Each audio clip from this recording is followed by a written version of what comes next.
How wonderful that some of you already got to visit a mosque. You're very fortunate here in Atlanta because you have many mosques, many opportunities to reach out to our Muslim brothers and sisters. In the whole state of Vermont, where I hail from, we have one. So you have no reason to not visit. It's right around the corner from you. There are mosques everywhere. And it's important that we visit because Islam is the most misunderstood and the most maligned religion in the world today. We are being whipped up into fear of Muslims. And when we are afraid, we're stupid, actually. We're operating out of just that reptilian part of our brain. When we're afraid, we don't have access to our higher functionings, our whole self, the power of the knowledge in our hearts, our whole being. We're resigned to a small place of living. Ali, the son-in-law of the Prophet, says, people are afraid of what they don't understand. So my hope today is to share with you a little bit about what I love about Islam in order to invite you to a place of more understanding and less fear. Islam is very practical. If you are looking for insights about how to live a good life, how to be a good person, Islam has wonderful gems to offer to you. One of the things I love most about Islam is that it invites us to be concerned about what is the most important thing in life. To get our priorities straight. What is it for you?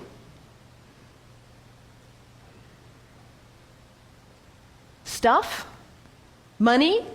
Power, prestige, family, kindness, service, love, art, compassion. What is it for you?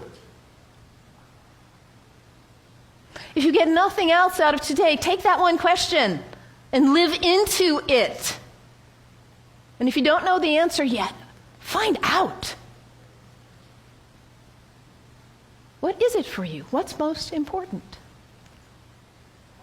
In Islam, the answer is very clear. La ilaha illallah, Muhammadan Rasulullah. There is nothing but the source. God, the one. How did you say it, Anthony? That love which is greater than we can know. That's what matters. And Muhammad is his prophet. Is the prophet of love. La ilaha illallah, Muhammadan Rasulullah. And the thing about us humans, when we get that clarity, we know what's important. What do we do with that? We forget. That's who we are.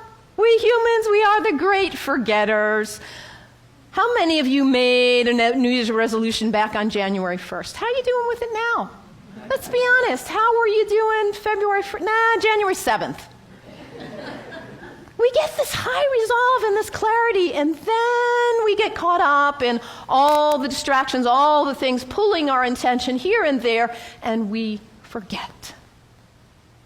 That poet, Mary Oliver, says, what is it you plan to do with your one wild and precious life? What is it? In order to not waste our life, we need to regularly hit that reset button, come on back to center, to our heart, to what we know is really why we are here, what we know is really important.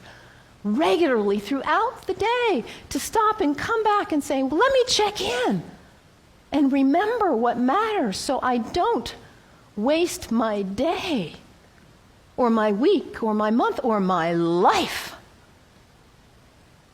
And for Muslims, this is prayer, salat, It is the second pillar of Islam. The first pillar, la ilaha illallah, to know what matters. And the second pillar is to hit that reset button in order to regularly come back to center and remember what really matters.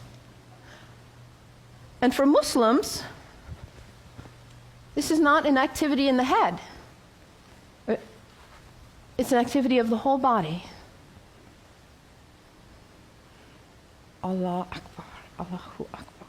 Bismillah ar-Rahman ar-Rahim. Alhamdulillah Rabbil Alameen. Ar-Rahman ar-Rahim. Malik Yawmiddin. Iyyaka na'budu wa iyyaka nasta'in. As-siratal mustaqim. Siratal ladhina an'amta 'alayhim.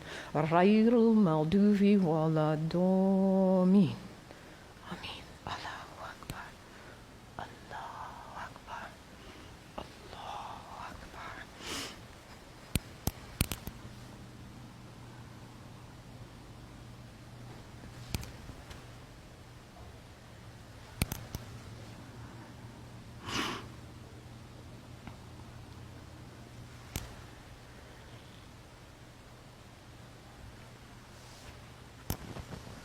Can you imagine how limber you'd be if you did that 17 times a day? And it's done in the direction of Mecca, northeast, more or less. To hit that reset button in order to come back, to hear that voice still and small like we just sang about, to come back to what matters. So practical, I love that, the second pillar of Islam. Islam also reminds us to always be concerned about those who are less well off than ourselves. Over and over in the Quran it says, be concerned about the widows and orphans. Be generous. I brought some soup as a symbol of generosity, giving, donating to food banks, giving to people who need food. I think about Muhammad almost like a social genius.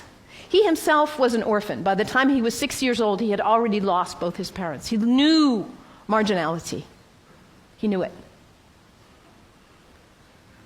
And what happens when there is imbalance in a society where there are some who have a lot and some who don't have enough? What happens here? Those who don't have enough are suffering, aren't they? Out of their lack of nutrition, food, healthcare, hygiene, educational opportunities, they suffer. And in their suffering, they may experience illness. Their illness doesn't stay there, does it? It spreads to the rest of the people. And in their need, they may choose to engage in criminal activity just to try to put food on the table. And that destabilizes the whole society when you have some without and some with too much. And what about the people with too much? Greed is spiritual bankruptcy. We cannot know well-being in our hearts when we are surrounded with too much while others are suffering. It creates